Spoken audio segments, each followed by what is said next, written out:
Ladies and gentlemen, welcome to the Galloway and Isabel podcast. My name is Thomas Galloway. And to my right, Noah Galloway. And Noah, how are you doing? I'm doing great. Okay, so we're getting ready for game 2 of the Denver Nuggets Portland Trailblazers series. Chilling out here. Yep. Ready to watch the game.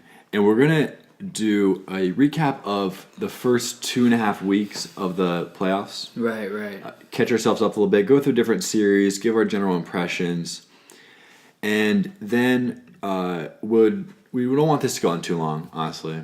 Yeah, We'll keep it short and 30. compact. A tight 30 is what we're aiming for. Yeah. But first, this podcast is brought to you by Morning Bell Coffee Roasters. Morning Bell offers a diverse and unique selection of specialty coffees and have a direct personal relationship with each of their suppliers. You can visit Morning Bell at 111 Main Street in Ames, Iowa, or get their coffee at the Wheatsfield Co-op or either Hy-Vee location in Ames. If you do not live in the Ames area, that is not a problem. You can order off their website, morningbellcoffee.com, and shipping is free anywhere in the United States if you order over 2 pounds of coffee. And whether you visit the actual location or order online, let them know we sent you. Okay, so let's do this.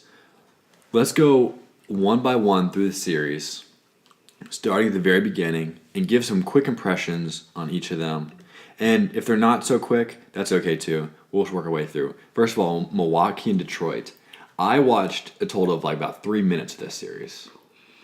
Yeah, same. I mean, Blake was out for the first couple of games, so the Pistons certainly have a chance. Yeah, I think we all knew that, and I didn't even bother.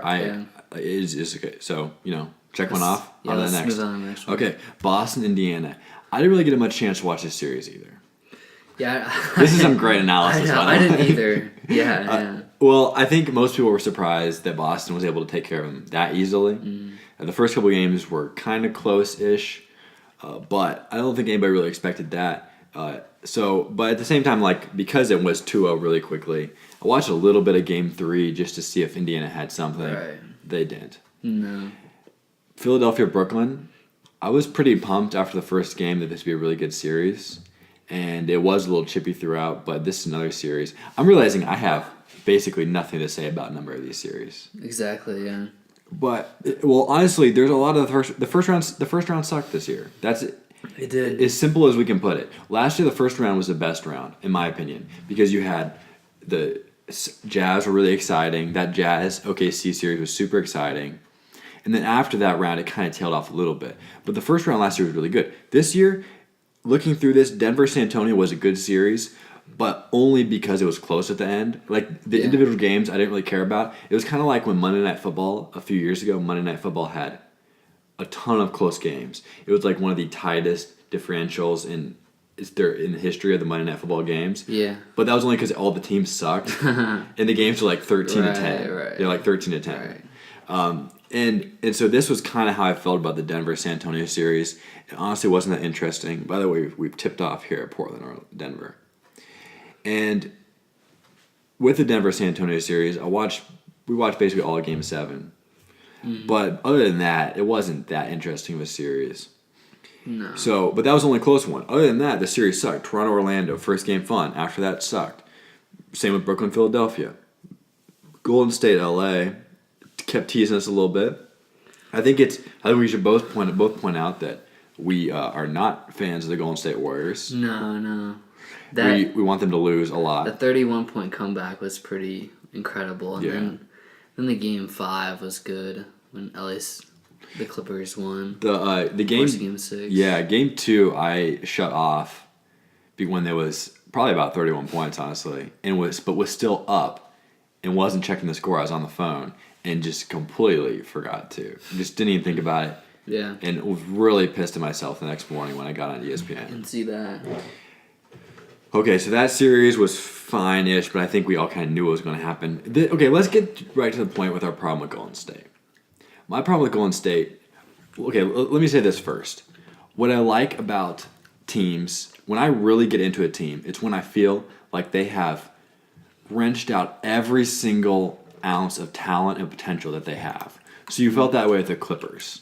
You felt that way with the Jazz last year. Teams I've really gotten Rockets into. this year, Rockets to some extent. Yeah, it's teams that you feel like this team really can't be much better. They really wrung that rag out. They really did. And you never, ever feel like that with Golden State. You really don't. There's a few moments occasionally where you see what they're capable of, but the rest of the time they're sloppy. Yeah, exactly. They're careless. They're messy. They just toss the ball around. It's like they don't even care because they know at the end KD will hit a step back. Yeah. And Clay and Steph will get hot, and then they'll be good, and they can just kind of fool around basically. Yeah. One of the most important things, so I think about quite often, if I was coaching a team and this be like at a high school level, what are certain things I would do? And discipline is one of the main things I would instill in my team. Right. A lack of discipline will kill you. One of the problems with the NBA is that sometimes these teams are so talented and individual players are so talented that you can be undisciplined, and it doesn't ultimately it won't hurt you that much that you lose a series. And that part is a little annoying about the Warriors and it's inherent with the NBA in general. Right. That aspect. But, that's part of it, and that's why we've hardcore rooted against them the last couple of years. If we pointed out, individually, I like every single player on that team. Yeah, and I really like that team, the way they played. And then they went out and got KD. And kind of a coward move by KD to go there. Yeah. And also it kind of makes me question what motivates Clay and Steph and the rest of those guys if they're perfectly okay with having KD come. Yeah. It's like they don't really care about their legacy. Yeah. Yeah, I mean, I completely get, especially if a guy doesn't want to play with Russell Westbrook anymore. Right. That makes sense. Right. And so, he has the freedom to make any choice he wants to make him happy. Exactly. But also, we have the freedom to say, well, that's not the boldest move of all time. I mean, really, it's not the bravest. It's hard to say, that's... this guy has so much honor. He went and joined a team. Right. So and ultimately, no matter what the Warriors do in this run, they're always gonna be the team that had the best record in regular season history and went out and got the second best player in the league. Exactly. They're always gonna be that team. And maybe in 20 years, kids looking back at the history books will be like, "Oh, this team won so many titles" or whatever. But everybody who lives through this, I think we all think about it as in exactly what I just said. Right. They were the team that had the best record, arguably the best team of all time if they had won that title. Yeah. And they went out and got the second best player. They're always gonna be that team. That's as simple as it is. Right. And just for the legacy of the rest of the players besides KD, it's kind of, like I said, it's kind of a coward move because I guess Curry and Clay and Draymond and Iggy didn't believe that they could do it themselves. Yeah. And then they went out and got KD. Yes. What I think that whole move mostly tells us is that NBA players don't really care about their legacy. Right. At least some of them, we like to think they do, Right. because it is pretty obvious that the whole dynamic we just talked about of the regular season record, and then going out and getting the second best player, that there's no way that does not hurt your legacy. Right. So clearly, they just want to have a good time, have fun playing, be the best team they can be, and honestly, I kind of respect that. It's hard to say oh, what a bunch of losers. Yeah. They just don't care about their legacy that much. They don't have a good time, and I can kind of understand that. I still want them to lose every time, but I can kind of understand it. Yeah. Okay, so we've talked a little bit about how bad the first round was and how we don't need to spend a whole lot of time on these series individually. Houston, Utah was disappointing. I thought that series would be better. Right. Portland, OKC was fun. Even though it was 4-1, that was a chippy series. And capped off by maybe one of the most incredible shots I've ever seen. Right. Just the cool factor on that is off the charts. Just sitting out there at 35 feet, and he's like, "Hey, wait, I'm gonna dribble this down at 2 seconds and then step back some more and shoot it." That was so cool. And his only reaction afterwards, just waving to the other team. Oh, that was perfect. It was really good. Okay, so we touched on Denver San Antonio, how it's basically. And also, go ahead. kind of on the series, I feel like we can all say that OKC definitely has more talent. It's Westbrook and Paul George and the rest of those guys compared to basically C.J. McCollum and Damian Lillard. Yeah. And for them to for OKC to underperform like that is just, I think, kind of points to how Russ is just not the guy we thought he would be. Yeah. Well, it's kind of like the thing about Dwight Howard. So back in when he was the best player on the team that made the finals, and you're like, Dwight Howard, he's 23 years old, and he's dominating. He had 44 points in one of those games. Just wait till he develops a jump hook. Right. And they never did. The thing about Westbrook, he obviously is so talented, averaged a triple-double, got the MVP, but it kind of makes you think that there might be something wrong with him. He's Mainly wild. because he's so wild. He takes everything so personally. It feels, when you watch him, it feels like he's going out looking for conflict, and he'll do anything to create something that's conflictive. Yeah. And he just takes really bad shots. Just doesn't seem to grasp what the stakes and how to make other people better. Not at all. The lack of understanding of allowing his aggression to take over his whole entire mind was perfectly illustrated by last year's series against the Jazz, when after one of those games, I can't remember which one, Ricky Rubio somehow had a lot of points. Right. And Russ took it upon himself to go guard Ricky Rubio the next game to shut him down, because everybody's like, hey, how did Ricky Rubio score this many points? And he's like, I got it. Right. First of all, that was definitely not their main concern. If he was intent on being their best perimeter defender, he should have been guarding Donovan Mitchell. Exactly. And so instead, he goes and not only does he decide to guard Rubio, which doesn't really matter that much from game to game throughout the whole series, he then gets super aggressive on Rubio to the point that he either fouls out or gets in a lot of foul trouble. Right. Completely counterproductive to everything OKC was trying to accomplish. Didn't probably really affect Utah that much. If anything, it helped them. And it's just like this. You have a hard time. He seems like a guy that has a hard time grasping the big picture. Like, Right. Russell Westbrook should never get a head coaching job in the league. I think we can all agree on that. If Right. Russell Westbrook, because we know how the NBA does like to hire former players occasionally Exactly. when they don't really maybe deserve opportunity. This gets us a good point about coaching in general in the NBA. Is there are so many guys out there who would be very capable of coaching an NBA team, but the players would never respect them because they didn't play or whatever. And that's all it takes to undo you. That is literally all it takes. That's why these coaches who play in the league get chances all the time at being a head coach when they don't really deserve them. Even like Ty Lue and Jason Kidd getting interviewed for the Lakers job. Like, are we sure they're actually good coaches, or Both those just guys play. have connections to LeBron, and that's literally Right. that's That's literally all. it. Yeah. Okay, so let's move on to the and second. kind of back go on ahead. Utah? I think it's like you were saying, how Westbrook should have been guarding Mitchell, and I think that's mainly their problem against the Rockets and why that series was not good. It's because Mitchell it felt like most of their possessions Mitchell was just like doing ISO the whole time. Yeah. And it was hard for them to do a whole lot. Yeah. That Russ's decision to just shut down Ricky Rubio for some reason last year, or not shut him down, shows you another dynamic in the coaching in the NBA. Is that at any other level, the coach would be like, what you doing, bro? You're not guarding Ricky Rubio. That's not important to us. It doesn't matter that much. If you really want to shut somebody down, guard their best player. And because of the NBA and the star players run things, that doesn't matter. And he's like, no, Billy Donovan. I'm guarding Ricky Rubio. Okay, second round. Milwaukee, Boston, 1-1 right now. Game 2 just finished up last night. We've had 2 blowouts either way. Once again, pointing to one of the craziest situations in the NBA is how teams can blow each other out. Just take turns blowing each other out. That is so strange to me how that happens. Right.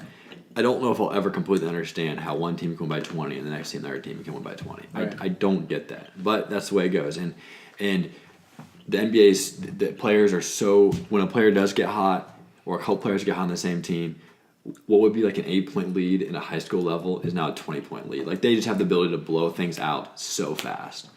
And that part makes it exciting, but also a little disappointing sometimes when you're like, oh, this game, like the Boston game yesterday was close, and then all of a sudden it's a blowout. Like it was literally a 1-point game at halftime, and then now it's a blowout. But that series, okay. Well, this brings us to a good topic.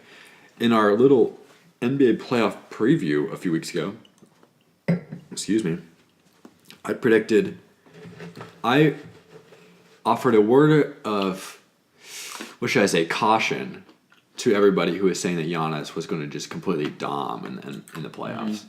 I told everybody, we saw Giannis live a number of times, and the one thing that struck me in all those games was how when teams, this was regular season games, but there are points in close regular season games where teams clamp down a little bit, and when they did, I forgot that Giannis was their best player at times. Right. And honestly forgot. Like I didn't. And then Giannis would score, be like, "Oh, there's Giannis." Right.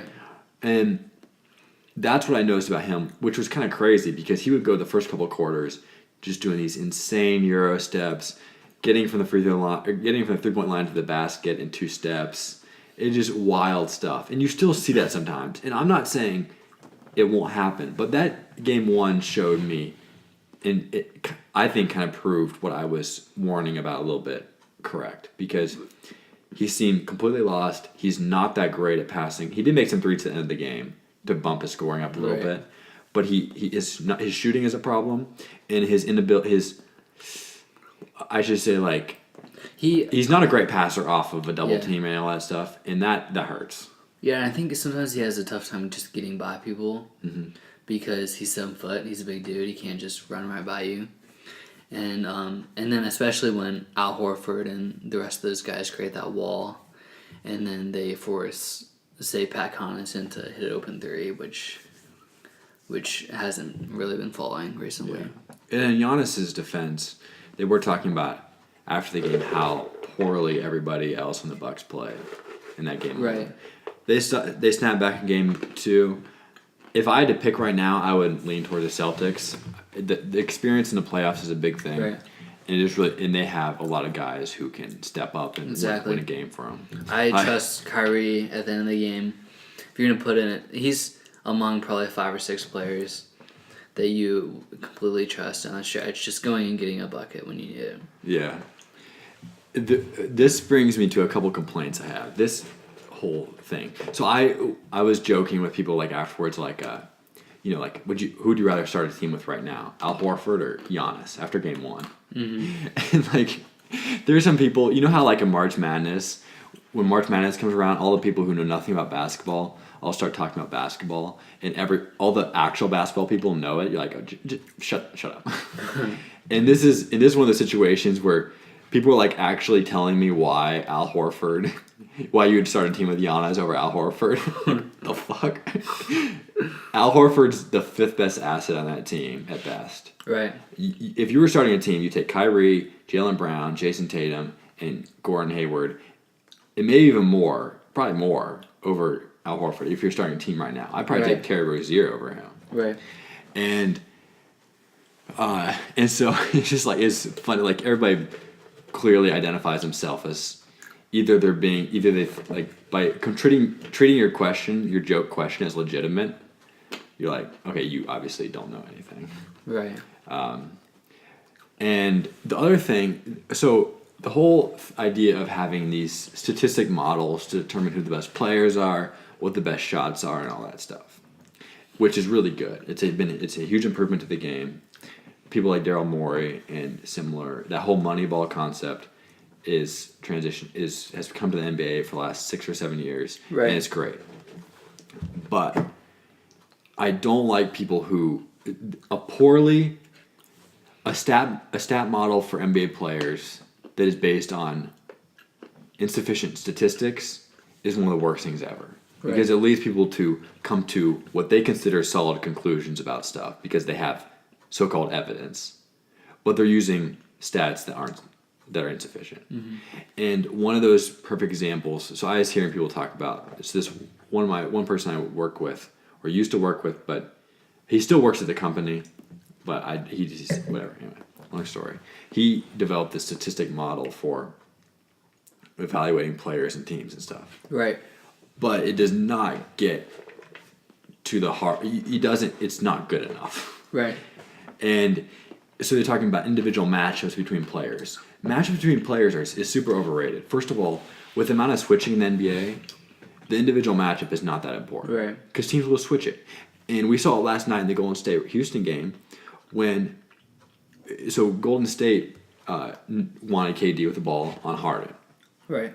So what Houston did to address that switch opportunity, because they would always just switch with Harden onto Durant, Right. is they just put Harden on Durant in the first place, and then when they screened, then Tucker switch on to him and whatever. Right. But the NBA is so smart that they realize that right away, and they're like, okay, we'll just skip the screen, and we'll show the ball to Durant right away, and I'll have Harden on him, and that's what we want. Right. And these individual matchups are so overrated. It's like, oh, Jimmy Butler. I'm excited for the Jimmy Butler-Kawhi Leonard matchup. Okay, well, if Kawhi Leonard has a ball and the Rockets want another defender on him, they're going to go do it. It's that simple. It's like when Kyrie and LeBron. It takes 5 seconds to It get takes rid of 5 that seconds, matchup. yeah. The matchup is And it's not that gone. important. That's one of the most overrated things and that's what happens a lot of these times in these bad statistical models, is they pay too much attention to the matchups. Right. It's like, okay, cool. Well, first of all, for a third of the game at least, they're going to be subs, and you're probably not going to have this matchup in the first Exactly. place. And then the other 2/3 of the game, they're just going to get the switch they want anyway. Right. That's just how it works. And so, it's a funny thing. It's like, okay, you can develop a statistical model, but you watch basketball for 5 minutes and what actually happens, and it doesn't work. Right. Now, I'm all for good statistical models. That's perfectly fine, and Right. a lot of them are super helpful. And honestly, the only person that annoys me most in this whole conversation than the person who has a bad statistical model and relies on it too much is the person who doesn't think statistics belong at all. Right. That's the right. worst person. They're usually the older person who's Yeah. like, stats, like what's the point of that? There's a good balance in between. It's kind of like politics. There's a good balance somewhere in between these two sides. And Yeah, it's that same person who says that LeBron will never have a chance. Ever have a chance to beat Jordan. yeah, the anti-stat guy is definitely the Jordan over LeBron guy. Yeah. 100%. And it's impossible to change. Impossible to LeBron change could his do mind. nothing ever to Yeah. change that. And that's like exactly what the Cavs did. They would just have, Steph would probably be guarding Kyrie. They'd do a screen with LeBron. And then whoever Curry ended up guarding, then LeBron or Kyrie would just take them. And they started out. absolutely killed that. They, I don't know if at the beginning of the series they were doing this, but the 2016 series, Steph was on JR, Clay was on Kyrie, and somebody was on LeBron. And then they would just do a LeBron JR screen to get Steph on him. Right. Yes, toast. I have a thing that people may not have thought about a whole lot, but if the Warriors were to play, how do I put this? The Warriors might be better off without Steph. Like, Really? it's okay. So this is mostly just an Why is intellectual. This is just an intellectual exercise, honestly. Right. But if you think about, do you need more scoring than what you have with KD, Clay, and everybody else besides Steph? I don't know. Maybe you might need more scoring. In some games, you would want more scoring. But Steph is one of the biggest defensive liabilities in the league. Plenty of people have said this, so this is not breaking news. Right. But would you rather have a team with KD, Clay, and a bunch of Somebody really good like defenders? Beverly or something. Yeah, someone like Beverly. Because you have plenty of scoring with that team. You're locking down at every position. And that's a really good team. Right. But with Steph, you obviously have to play him if you have him on your team. Mm-hmm. He is going to add a lot, and he's probably going to win a game for you each series. Right. But would you win the game anyway? Maybe. Would you, instead of beating them, so okay, just say each series, if you don't have Steph, you win 4-2. But if you have Steph, you win 4-1. Right. But in the series that the other team could beat you, you don't lose if you don't have Steph. Right. Because Steph injects that little extra carelessness and then lack of defensive ability that will actually make you lose a series. Right. So it's kind of like in poker where you have certain bets that you want your bet to actually bluff out. If you have the worst hand, you want your bet to actually be able to make people with a better hand fold. Right. But the worst kind of bet is the bet that you're only knocking out people who have a worse hand than you anyway, which you want to stay in. And people who have a better hand than you are calling. And that's the absolute worst kind of bet in poker. So that's where I'm kind of drawing a little analogy here. Right. But I'm just saying, it's worth a thought. Would the Warriors be better off or worse off with Steph in a series where they're playing some serious competition? Right. And they're probably still better off with him, but it's at least worth some thought. Because at a certain point, you definitely have a lot of diminishing returns with scores Right. on a team. And defensively, certain guys hurt you. And Steph is definitely one of those guys. And Just like, sort of thought. None of those three guys will ever, I feel like, max out playing the way they do. And it's kind of, I think about, like, none of those three guys have the pressure to score, say, compared to, like, a Dame or a James Harden. They're, like, those three guys, whoever is hot, those are the guys who score. It doesn't really matter if Steph scores 15 points, it's okay, because KD's probably going to score, like, 35 or so. Mm-hmm. And it was kind of interesting how we were watching the game, and we always kind of associate the Warriors with being able to pass it around. They're constantly moving, passing it around. And in those pivotal possessions, they were just all standing there, tossing it to KD. Mm-hmm. He was just doing step back jumpers. Yeah. That's like it's so strange because we've watched the Warriors play the way they have the past 5 years, and now it's just a shell of itself, really. Yeah, definitely. So, with the Houston series, I mean, a lot of people don't like the way Houston plays, and that's completely reasonable. Sometimes it's like you guys are standing around a lot, but I mean, I still rooting for them. It's mostly about like I said before, it's about are you getting all you can out of your guys, and just because of all the talent they have, Golden State will never get that. It's just, I mean, if they got all they could out of all their guys, these series wouldn't be close. They wouldn't be 4-0 every time. Right. And that's the frustrating part about it.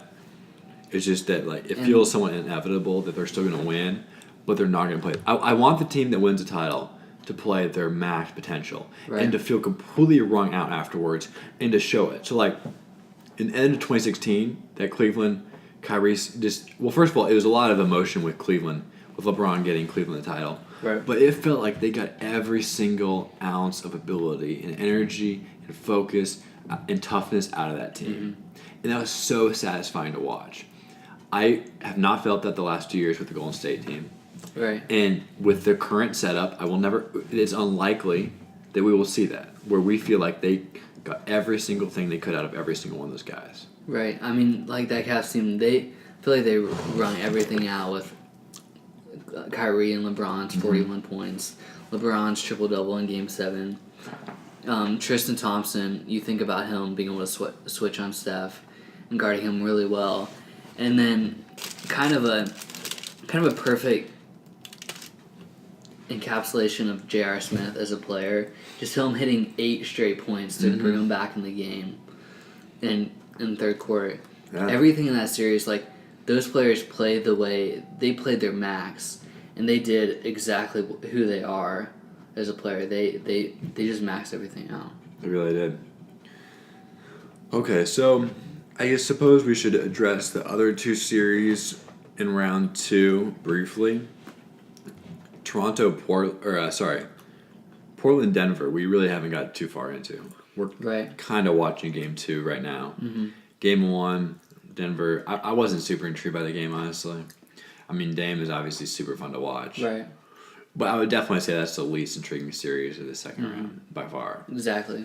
And it actually, as you pointed out the other night. You can make the argument that Portland and Denver are the 2 worst teams in the playoffs so far. In the semifinals, yeah. Yeah, they're left. The teams that are left. I think that wouldn't be a hard argument to make. So Golden State and Houston are obviously better. Yeah. Golden State, Houston. Okay, who Who would argue that Golden State Houston is not the finals? These are not the two best teams. Bucks fans, maybe Toronto fans, and that's about it. Yeah, Toronto fans, you could kind of say that after Game 1 with Kawhi's 45 points. Mm-hmm. But Philly made an adjustment, and I don't know what they held him to, but they definitely clamped down on him in Game 2 Yeah. and ended up winning that. Well, honestly, being real here, probably every single team's fans would argue for their team. But most objective NBA fans would say, this is the finals. Right. I mean, really, like, seriously. Jeez. That was me cracking a dark chocolate piece. Dark Choco. Okay, so Portland, Denver. Yeah, we just talked about that. Nothing to talk about. Philly. I don't really know what else we have to say about this. Okay, well, ranking the teams. Milwaukee's better than Denver or Portland. I think. Absolutely. Boston's hard to tell for sure, but probably. I feel like they are, yeah. I think you could definitely say that out of these 8 semifinal teams, Portland and Denver are 7-8. Exactly. Not sure which order, but it does seem that way. Yeah, with the way Boston took care of the Pacers and the way they took care of Milwaukee in Game 1, the best regular season team in the league, I feel like you can't. I feel like you have to put those above Denver and Portland. Yeah, I mean, definitely Denver. So I think Denver is pretty clearly 8. Right. If we're to power rank this, let's just do a fucking power ranking right now. Mm-hmm. Okay, so number 1,